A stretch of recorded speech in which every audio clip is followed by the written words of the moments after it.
প্রথমে শিরোনাম, তারপরে বিস্তারিত। নৈহাটিতে নতুন পুলিশ ফাঁড়ির ঘোষণা মমতার। টিএমসি বিধায়ক কাঞ্চন মল্লিক রাজনীতিকে বিসর্জন দিচ্ছেন। ভারতের উদ্বেগের পাল্টা জবাব বাংলাদেশের। মার্ডার হয়ে যেতে পারি, হুমায়ুনের আশঙ্কা।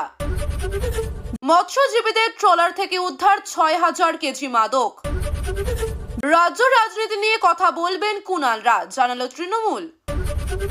উদ্ধার বিপুল জাল নোট, ধৃত ২। এক ঝলকে জেলার খবরগুলি।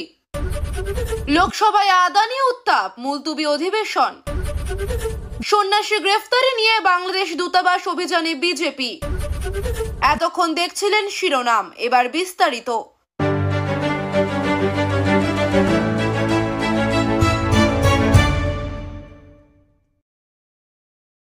নৈহাটিতে নতুন পুলিশ ফাঁড়ির ঘোষণা মমতার।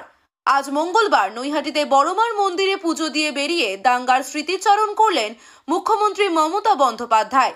সেই সঙ্গে ঘোষণা করলেন বড়মার মন্দির ও নৈহাটি ঘাটের কাছে নতুন একটি পুলিশ ফাঁড়ি হবে। তার আগে তিনি বলেন, ৫ বছর আগে এখানে গন্ডগোল হয়েছিল। আমি পরপর ২বার এসেছিলাম। আমাদের যে পার্টি অফিস দখল হয়েছিল তা আমি নিজে রং করে পুনরুদ্ধার করেছি। মানুষের ভরসা ফেরাতে ২ ঘন্টা বসেছিলাম সেখানে।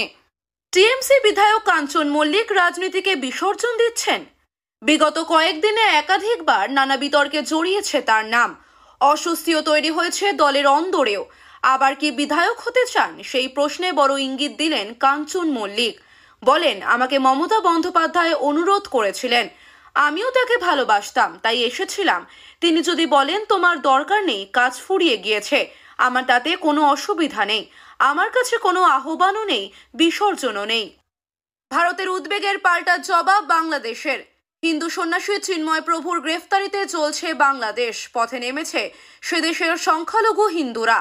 স্বাভাবিকভাবেই পড়শি দেশের অগ্নিগর্ভ পরিস্থিতি এবং সংখ্যালঘুদের নিরাপত্তা নিয়ে উদ্বেগ প্রকাশ করেছিল ভারত। তবে এবার নয়াদিল্লির সেই বিবৃতির জবাব দিল বাংলাদেশ। সে দেশের অন্তর্বর্তী সরকারের দাবি, ভারত সরকার চিন্ময় প্রভুকে নিয়ে যে বিবৃতি দিয়েছে সেটা তথ্যগতভাবে ভুল, ভিত্তিহীন এবং বন্ধুত্বের পরিপন্থী। মার্ডার হয়ে যেতে পারি, হুমায়ুনের আশঙ্কা। আইন শৃঙ্খলা নিয়ে বড় প্রশ্ন তুলে এবার নিজের খুনের আশঙ্কা প্রকাশ করলেন ভরতপুরের তৃণমূল বিধায়ক হুমায়ুন কবির।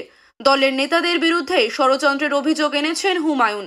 ফিরহাদ হাকিম কল্যাণ বন্দ্যোপাধ্যায়ের নাম করে বলেন, এই ধরনের প্রভাবশালীদের দাপটে আমি মুর্শিদাবাদে বেঁচে নাও থাকতে পারি, মার্ডার হয়ে যেতে পারি, কারণ এদের তো হেভি প্রভাব। যখন দেখবে আমার মুখ বন্ধ করতে পারছে না, তখন মেরে ফেলবে। মৎস্যজীবীদের ট্রলার থেকে উদ্ধার ৬,০০০ কেজি মাদক। আন্দামানে মাছ ধরার ট্রলার থেকে ৬,০০০ কেজি নিষিদ্ধ মাদক উদ্ধার করেছে উপকূল রক্ষী বাহিনী। এত বিপুল পরিমাণ মাদক উদ্ধারের ঘটনা বঙ্গোপসাগরে এর আগে কখনো ঘটেনি বলে দাবি আধিকারিকদের। একে বড় সাফল্য হিসাবেই দেখা হচ্ছে। ওই ট্রলার থেকে ৬ জনকে গ্রেফতার করা হয়েছে। তারা সকলেই মায়ানমারের নাগরিক। ভারত এবং উপকূলবর্তী অন্য কয়েকটি দেশের উদ্দেশ্যে মাদকবাহী ট্রলারটি আসছিল বলে মনে করছেন আধিকারিকেরা। রাজ্য রাজনীতি নিয়ে কথা বলবেন কুণালরা, জানালো তৃণমূল।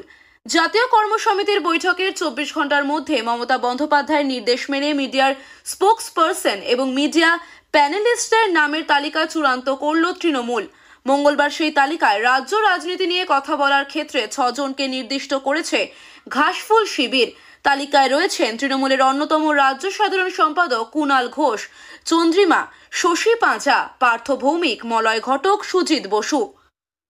উদ্ধার বিপুল জাল নোট, ধৃত ২। মঙ্গলবার সন্ধ্যায় জাল নোট পাচার করতে গিয়ে মুর্শিদাবাদে গ্রেফতার ২ ব্যক্তি।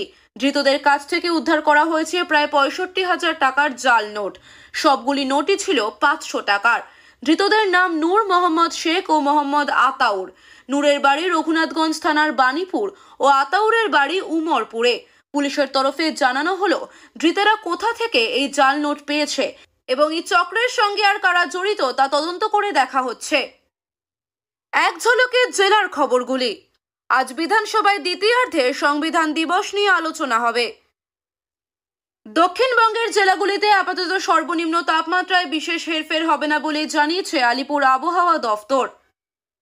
আজ কলকাতার সর্বনিম্ন তাপমাত্রা ১৭.২ ডিগ্রি সেলসিয়াস, স্বাভাবিকের থেকে ০.৩ ডিগ্রি কম। পর্যটকে ঠাসা বিকালে সিলিং থেকে চাঙড় খসল চন্দননগরের ফ্রেঞ্চ মিউজিয়ামের। লোকসভায় আদানি উত্তাপ, মুলতুবি অধিবেশন। সংসদের শীতকালীন অধিবেশন 2 দিন মুলতুবি থাকার পর আজ বুধবার ফের তা শুরু হয়। আর লোকসভায় অধিবেশন শুরু হতেই আদানি ইস্যুতে আলোচনার দাবিতে সোচ্চার হন বিরোধীরা। তার জেরে ফের মুলতুবি করা হলো অধিবেশন। বেলা 12টা পর্যন্ত লোকসভার অধিবেশন মুলতুবি করা হয়েছে। তবে শুধু ঘুষকাণ্ড নয়, ওয়াকফ বিল নিয়েও বিরোধীরা সরব হতে পারেন বলে মনে করছেন রাজনীতির কারবারিদের একাংশ।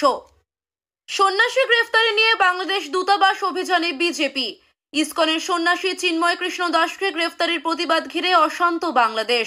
তার গ্রেফতারির আঁচ পড়েছে পশ্চিমবঙ্গের রাজনীতিতেও। রাজ্যের বিরোধী দলনেতা শুভেন্দু অধিকারী বলেছেন, আজ 3টে ডেপুটি হাইকমিশনার ঘেরাও করবেন বিজেপি বিধায়করা। আগামী বৃহস্পতিবার হিন্দু জাগরণ মঞ্চ আহ্বান জানিয়েছে সব হিন্দুকে রাস্তায় নামতে। রবিবারের মধ্যে কাজ না হলে বনগাঁর বিধায়ক পেট্রাপোলে অবরোধ করবেন সোমবার থেকে।